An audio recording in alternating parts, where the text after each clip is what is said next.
मधून आपण सतीखंडामध्ये प्रवेश करतोय म्हणून नाम जप करा, आपल्या फलित होईल. फलित झाल्याशिवाय राहणार नाही. सगळ्यांनी टाळी वाजवत आनंदामध्ये नाम जप करायचा आहे. ओम नमः शिवाय, ओम नमः शिवाय, ओम नमः शिवाय, ओम नमः पार्वती पतये हर हर महादेव. मां पार्वती म्हणे भगवंत नारदाचा शब्द खरा करण्याकरिता राम अवतार घेतात आणि राम अवतारामध्ये जेव्हा रावण मारीचाची साथ घेऊन हरणाचं स्वरूप घेऊन सीतेचं अपहरण करतात तेव्हा तिच्या शोधात निघालेले राम प्रभू आवाज देतात, हाय सीते कुठे आहेस तू, कुठे आहेस. त्या वियोगामध्ये वर ऋषभराज बसले, ऋषभावर बसलेले शिवजी आहेत आणि शिवजी त्या अवस्थेमध्ये रामाला नमस्कार करतात. अचंबा वाटते कोणाला? मा सतीला. देवाचा देव महादेव असणारा शिव, परम तत्व परमदायी असणारा शिव सामान्य माणसाला नमस्कार करतो. मोठा आश्चर्य आहे. जो बायकोच्या वियोगामध्ये लढतोय पडतोय, हाय सीते म्हणतो, त्यांना नमस्कार शिवजी करतात. काय असेल? पण ऋषभ राजावर आरूढ झालेला शिवाला शिवानी विचारते, सती विचारते, महाराज हे कोण आहे? तेव्हा परिचय देतात, हे राम आहे, राम अयोध्यापती राम आहे, हे माझे आराध्य आहे. कारण की भजन करी महादेव श्रीराम जय राम, मी त्यांचं भजन करतो, पूजन करतो, ते माझे आराध्य आहे. आश्चर्य वाटलं. सतीनं शिवावर संशय घेतला, माझा पती काहीतरी बडबडतोय, विश्वास ठेवला नाही. पतीवर पत्नीचा विश्वास असणं महत्वाचं आहे. संशय घेते आणि संशय घेतल्यानंतर पाहते, म्हणते हे तुमचे देव असू शकत नाही, म्हणून स्वतः सीतेचं स्वरूप घेऊन मां पार्वती मां सती जाते आहे खाली. आणि रामाच्या समोर जशी सती जाते सीतेच्या स्वरूपात रामप्रभू नजर देतात. नजर दिल्यानंतर पाहतात ते कोणी दुसरी कोणी नाही, ते हे माझी आई आहे म्हणून नमस्कार करतात. आई तुम्ही या रूपामध्ये आला. थोडं खजील वाटतं, मनाचं अंतकरण भरून येतं मा सतीचं. मी संशय घेतला माझ्या पतीवर, इकडे देवावर विश्वास ठेवला नाही. साक्षात हे प्रभू राम आहे. परत कैलासात जाते. कैलासात गेल्यानंतर कैलासवासी प्रभू महादेव बसलेले असतात आणि बसलेले असता क्षणी पाहतात की मा सती कुठून तरी आले, तरी विचारतात आणि शिव भगवंत बसलेले आहेत आणि वरून विमान जात आहेत. ते विमान कुठे जात आहेत याचा अवकन जे मैत्रीण आहे विजया नावाची सतीची, तिला सती विजयाला विचारते, अगं विजया, हे विमान हा चंद्रदेव रोहिणीला घेऊन कुठे चाललाय? हा सूर्यदेव कुठे चाललाय? मा लक्ष्मी सोबत नारायण कुठे जात आहेत? याचा पत्ता लाव. विजया स्वतः जाते आणि विचारते. ते म्हणते की दक्षाच्याकडे आज महायज्ञ होणार आहे आणि त्या महायज्ञाला हव्य करण्याकरिता, हव्य घेण्याकरिता ते जात आहेत. हव्य आणि कव्य असे दोन शब्द आहेत. हव्य शब्द हा देवासाठी वापरला आणि कव्य शब्द हा पुरुषांसाठी म्हणजे माणसासाठी वापरला आहे. हव्य नाम देवाला ज्या आहुती दिल्या जातात, ज्या सामुग्री दिल्या जातात त्या नाम हव्य. सती 3 प्रकारचं खोटं बोलली होती म्हणून भगवंतानं तिला जवळ घेतलं नाही. कारण की आईच्या स्वरूपात रामाच्या समोर गेली होती म्हणून स्वतः भगवंत त्या क्षणी तिला पत्नीचा स्वीकार न करता आईच्या स्वरूपात स्वीकार करतात. जवळ बसत नाही, तिला खालीच आसन टाकतात खोटं बोलल्याच्या.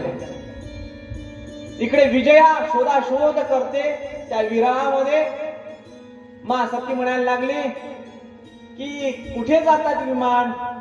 विजया म्हणायला लागते की बा आमच्या त्या तुझ्या वडिलांकडे काय आहे, यज्ञ आहे आणि त्या यज्ञाला भेट देण्याकरिता हे जात आहे, हव्य घेण्याकरिता जात आहे. रोहिणीची भेट घेते. खरी गोष्ट आहे का विचारते सती. सती म्हणायला लागली कुठे चालली, खरं खरं सांग. दक्षाकडे महायज्ञ होणार आहे, त्या यज्ञामध्ये आम्ही हव्य घ्यायला चाललो आहे. बर, हव्य घ्यायला चालले. पाहता पाहता म्हणायला लागते तुला बोलावलं नाही का. कोण म्हणते. रोहिणी, चंद्राची पत्नी. मनात दुःखाचा भाव निर्माण होतो आणि दुःखाचा भाव घेऊन ती आपल्या पतीकडे जाते, म्हणजे महादेवाकडे जाते. महादेवाकडे उपस्थित होऊन म्हणायला लागते की महाराज मला माझ्या वडिलाकडे जायचं आहे. काय वडिलाकडे. काय बोलला ते मुख तुझ्या तोंडावर राहणार नाही, श्राप. आणि तो नंदी गण लढत महादेवाकडे जातो आणि सांगतो महादेवा आता या दुनियेमध्ये, या संसार जगामध्ये मा सती उपस्थित नाही. हव्याच्या नागामध्ये तिनं स्वतःचा आत्मदहन केलाय, उडी मारली यज्ञामध्ये.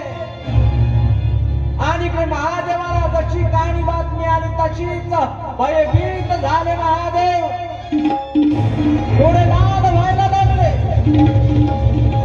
ओटाची बांधे भागता जायला लागले, असंख्य प्रकारचे नाद यायला लागले, महादेवाच्या जटा सुटायला लागलं. आणि सांगता क्षणी महादेवानं एक जटा आपल्या शिरशैनावरची काढावी आणि दगडावर आपटावी. त्यातून त्या जटेमधून एका जटेचे 2 भाग व्हावेत आणि 2 भागामधून एक भाग वीरभद्राचा व्हावा आणि एक भाग मा कालीचा व्हावा. चला धावा धावा. वीरभद्र आणि मा काली या 2 जटेमधून प्रगट झाले. बोले वीरभद्र भगवान की जय, मा काली माता की जय.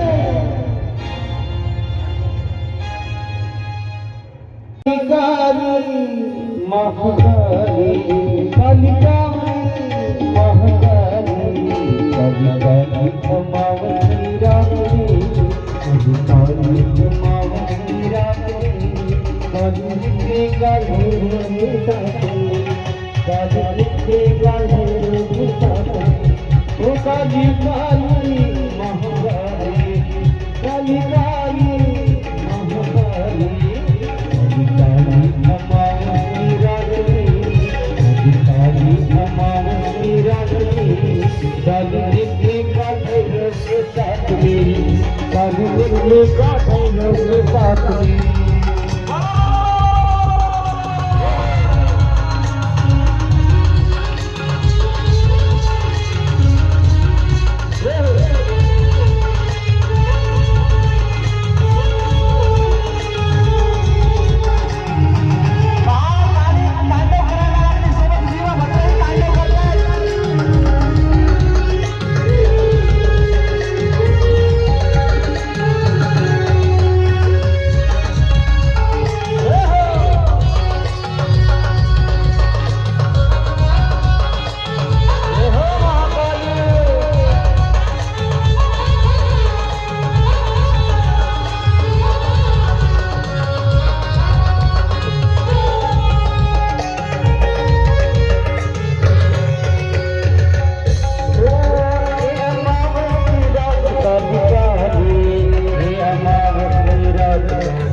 काली निकली का भरोसे साथ में, काली निकली का भरोसे साथ में, काली काली वीरभद्राच्या जन्माला धारा लागते, काली काली उत्पत्ती होते आहे, विविध प्रकारचे गण येतात, तसे सहस्र वर्णाने ते आले आहे.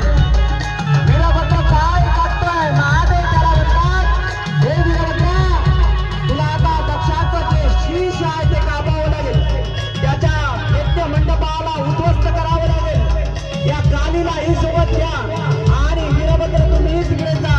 आणि म्हणून वीरभद्र आणि महाकाली दक्षाच्या यज्ञ मंडपामध्ये प्रवेश करतायत.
वीरभद्र आणि महाकाली दक्षाच्या सभा मंडपामध्ये यज्ञ मंडपामध्ये उपस्थित होते. आणि उपस्थित झाल्यानंतर दक्षाचे जेवढे सैनिक आहेत तेवढे वीरभद्र मारतोय, यज्ञ मंडप विध्वंस करते, महाकाली रक्त पिण्याचं कार्य चालू करते. अशा क्षणी जो आदेश दिला होता महादेवाने वीरभद्राला की जा तू त्या दक्षाचा शिरच्छेद कर, तीच कृती स्वतः वीरभद्र करतो. स्वतःच्या जवळच्या बाणाने त्या दक्षाची पूर्ण मान उडवल्या जाते आणि ती मान उडवल्यानंतर फेकल्या जाते त्रिशूलानं. त्यानंतर जी माँ सतीची आई आहे वीराणी, ती विनंती करते, ती म्हणायला लागते असं कसं तुम्ही केलं. वीरभद्राला म्हणायला लागते, वीरभद्र मनुष्य आहे. तिथे महादेव उपस्थित होतात. महादेव उपस्थित झाल्यानंतर सर्व दुःखी आहे, दुःखाचं क्षय त्यांच्यावर पडलेलं आहे.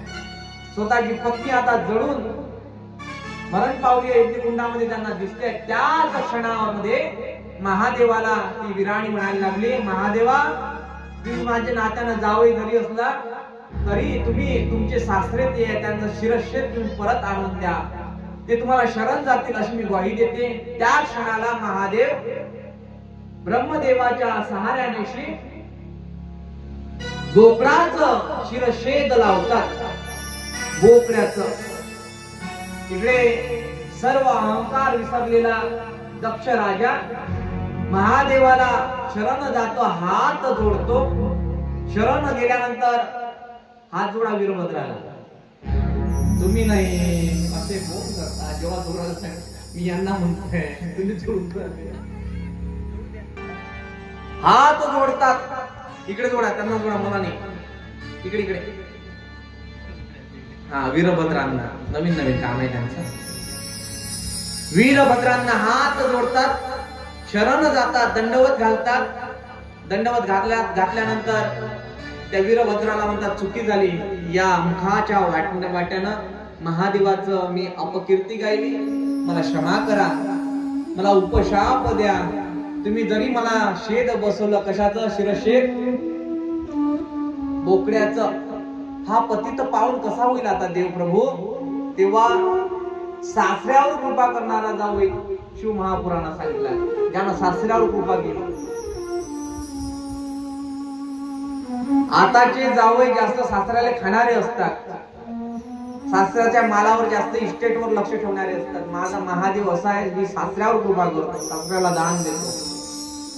लक्षात आलं काय. त्याला 2 एकराचा हिस्सा म्हणजे कधी कधी माया अंगावर येते, अशी भावना जवाईच्या मनात असते. पण इथे दानाचा स्वभाव शिवशंकराच्या मनामध्ये आहे. शिवशंकर म्हणायला लागले काही हरकत नाही, नाराज होऊ नका, घटीचं घटन आहे आणि ते होणार आहे. म्हणून मी तुम्हाला आशीर्वाद देतो, जोपर्यंत तुमचा आवाज माझ्या कानापर्यंत येणार नाही तोपर्यंत माझ्या भक्ताची शिवपूजा पूर्ण होणार नाही. म्हणून मंदिरात गेल्यानंतर आपण बोकड्याचा आवाज काढतो. काढत असत का? शिवाच्या मंदिरात गेल्यानंतर नंदी असतो, नंदी नंतर कुर्म देवता म्हणजे कासव असतो. कुठे कुठे नंद्याला ते बोट शिंगावर ठेवावं लागतं. हे एक बोट आणि हे बोट का ठेवावं लागेल पाहिजे उद्याच्या सत्रामध्ये. आणि याच्यातून नजर त्याला सप्त्यावरून एक हात फिरवावा लागतो आणि असं पाहावं लागतं. काय पाहाल? शिवलिंग. हे शिवलिंग आहे. आणि पाहिल्यानंतर ते झाल्यानंतर मंदिरात पाय ठेवताना बोकड्याचा आवाज काढावा लागतो. बोकड्याचा आवाज. तेव्हा कुठे भगवंत जागृत होतात. जागृत झाल्यानंतर प्रसन्न होतात. आणि मग नंतर दक्ष म्हणायला लागतात देवा तू धन्य आहे, पतित पावन आहे, मी तुला दुःख दिलं तरी तू सुख दिलं, कारण की मी तुझी पूजा अंतकरणापासून केली. तो म्हणायला लागला शंकराला, शिवशंकर को जिसने पूजा उसका ही उद्धार हुआ. शिवशंकर को जिसने पूजा उसका ही उद्धार हुआ. अंतकाल में उसका बेड़ा पार हुआ. शिवशंकर को पूजा उसका बेड़ा पार हुआ.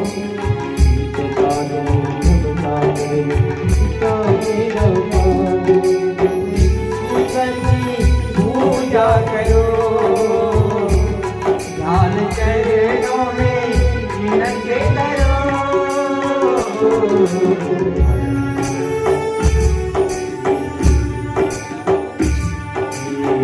शंकर को चुनी पूजा उद्धार हो.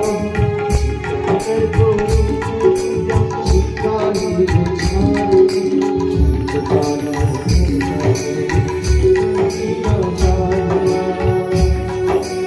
ओम नमः शिवाय, ओम नमः शिवाय, ओम नमः शिवाय, ओम नमः शिवाय, ओम नमः शिवाय, ओम नमः शिवाय, ओम नमः शिवाय, ओम नमः शिवाय.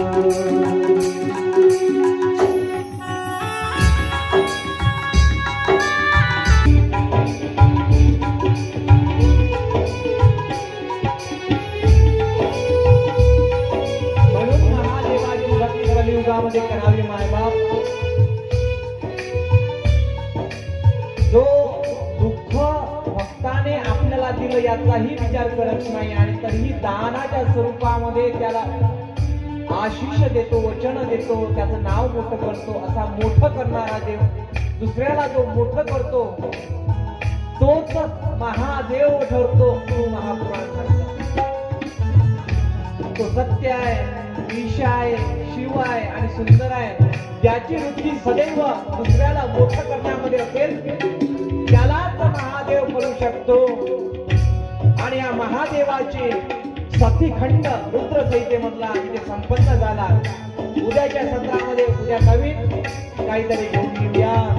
उद्या विशेषतः महादेवाचा पार्वती सोबत विवाह होईल आणि तुम्हाला त्या महादेवाच्या महापर्वावर ज्याप्रमाणे तो अग्निस्तंभ प्रकट झाला, ज्या रात्रीला प्रकट झाला त्याच रात्रीला आपण महाशिवरात्री असं म्हणतो. ज्या रात्री तो अग्निस्तंभ प्रकट झाला, रात्रीला झाला म्हणून महाशिवरात्री असा शब्द आला. तीच महाशिवरात्री उद्या शिवाच्या स्वरूपामध्ये शिव आणि जीव एकत्रित होणार आहे. शिव आणि शिवानीचं मिलन होणार आहे. उद्या महादेवाचा विवाह आपल्याला मोठ्या थाटामध्ये आनंदामध्ये साजरा करायचा आहे. म्हणून मोठ्या संख्येने या, त्या आनंदामध्ये या. तुम्हाला सर्वांना आमंत्रण देतोय. उद्या लग्न महादेवाचं होईल आणि त्या आनंदामध्ये तुम्हाला सहभागी व्हायचं आहे. एकच आहे, त्याची भक्ती करा. कोणाची शंकर को जिसने पूरा शंकर को पूजा करता हूँ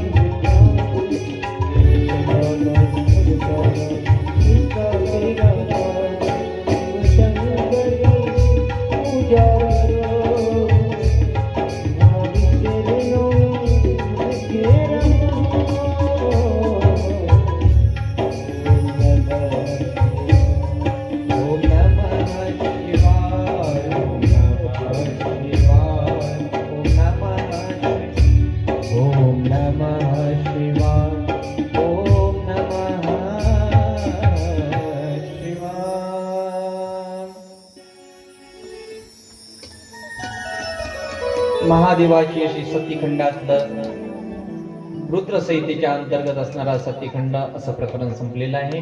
सर्वांना उद्या विवाहाला उपस्थित राहायचं आहे. आनंद होईल, आनंद मिळेल. आज माझ्या पाठीमागे घाई होती. आयोजकांनी सांगितलं लवकर लवकर करा, तरी पण पहा किती वाजले, 4:30 झाले. आरती धरली तर बरोबर 5 होते. त्यांनी मला 4चा टाइम दिला, त्यामुळे मी त्या आयोजकांना क्षमा मागतो. घाईनं कथा कशी करावी याचाच विचार मला पडतो, कारण की शिवकथा आहे, लवकर लवकर सांगता येत नाही. एक एक मुद्दा याच्यामध्ये महत्वाचा आहे. सर्वांना भजन करायचं आहे, समोरोपाकडे जायचं आहे. विठ्ठल विठ्ठल विठ्ठल विठ्ठल विठ्ठल विठ्ठल विठ्ठल विठ्ठल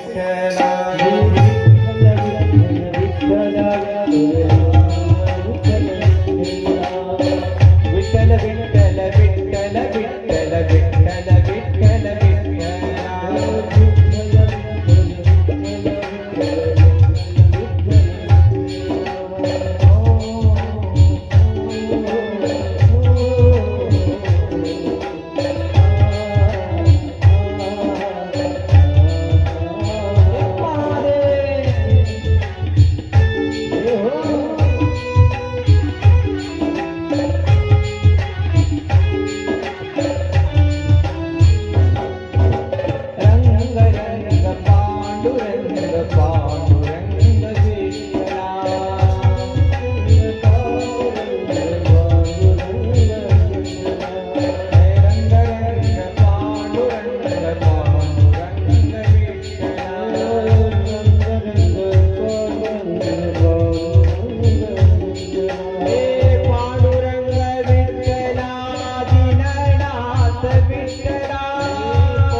Thank